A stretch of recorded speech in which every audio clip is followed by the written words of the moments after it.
Meet Victor. Over the last 6 years, he has created multiple seven-figure businesses and become one of the youngest multimillionaires in all of Houston, Texas. When Victor was 19 years old, he was down to $0 in his bank account. But through learning the game of entrepreneurship, at 26 years old, he now has a net worth over $10 million.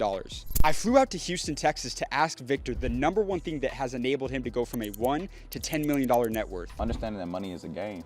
It's a game of numbers. A lot of people, they get overwhelmed by seeing like that $1 million figure when all you have to do is... In this interview, Victor revealed to me the blueprint that he created to grow multiple seven-figure businesses across different industries as a young entrepreneur in today's world.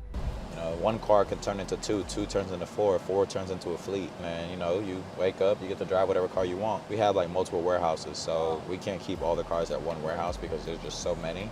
His story of how he beat the odds is an inspiring one, to say the least. I'm James Dumlin, and this is Questions with Millionaires. What's been the most amount of money that you ever made in a single year? A single year? In a year? I think this year would probably be that number. We're halfway through the year, I'm at 6 million. 6 million for the year. That is incredible, man. How old were you when you started your first business?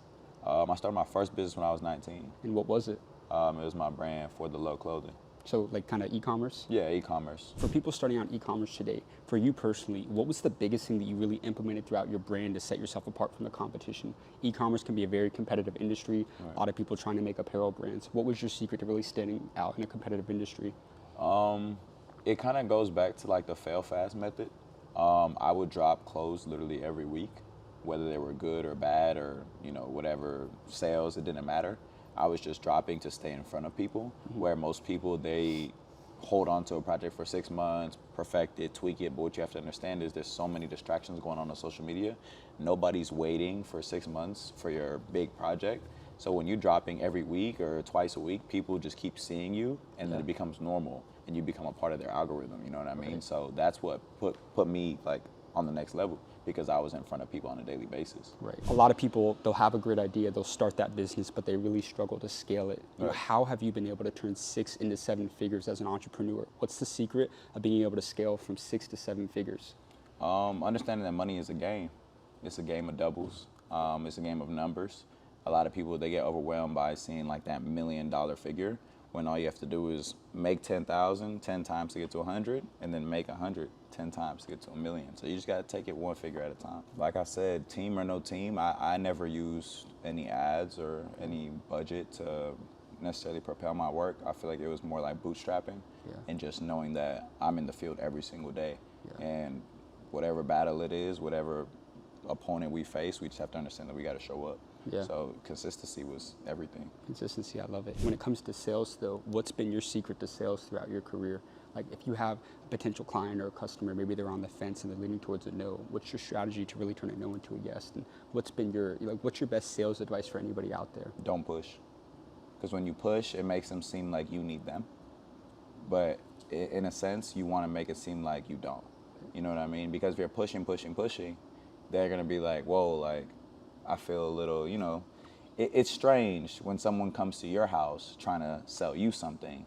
Right. I'd rather be so good and so massive that people come to me and I'm selecting who's able. You get what I mean? So we was able to actually scale that out into like an elite program, and we actually had a subscription for people who were paying the subscription to get onto the website earlier than everybody else. Wow. What's been the importance of surrounding yourself with the right people throughout your career? How have you been able to leverage relationships in the business world as an entrepreneur? What's been your secret to maintaining those relationships? Man, it's huge. I think besides consistency, network is like the most important thing, because they always say you're a product of your environment. And I 100% believe that if I wasn't putting myself around the right people, or wasn't feeling challenged by my circle, then I would feel like I've already accomplished everything that I need to do. You know, I always want to be around people who are doing what I'm doing or more. But if I'm around people who are doing less than what I'm doing, then I'm gonna feel like, okay, like this is a good ending point for me when I'm just in the wrong room. For people out there who may struggle with networking and building relationships, maybe they don't know how to like get into the right doors, get around the right people, what's your advice to those people? Like when you were first kind of starting out, how did you go about building the relationships that, you know, helped you kind of propel in the business world? I think focusing on yourself and investing in yourself is the biggest, easiest way to get into those rooms. So instead of going into the room with your hand out, you're going into the room with something to offer. So when somebody may have more money than you, more success than you, but if you have a skill that you've been sharpening that they may lack, you can fit in like a puzzle and be like, hey, I see you've done X, Y, Z, but you're missing this. I'm an expert in this. This is what I have to offer you. Instead of, oh, I see you've done this. Can you help me do it? They're gonna be like, I don't have time to help you do this. Yeah. But if you can obviously, exchange something that's mutually beneficial, then y'all may be able to scale business in a different way. Yeah. What would you say is the best financial advice you ever received throughout your lifetime? If there's one lesson about money that someone taught you, maybe a mentor that someone taught you, what would you say that is? And like, what's that advice that you'd pass on to the younger generation today? Shout out to my guy, Chris Johnson. I had to say, get money by income. Yeah. What that means is whatever money that you receive, use it to buy assets that make you more money. So it's like you get money, then you buy more money. Yeah. So I think that that's probably like the best advice I've ever given. Absolutely.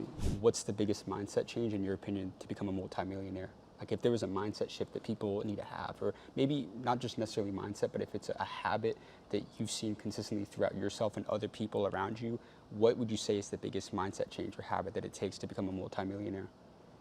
Discipline and careful selection with what you use your time on. I think time is worth more than money.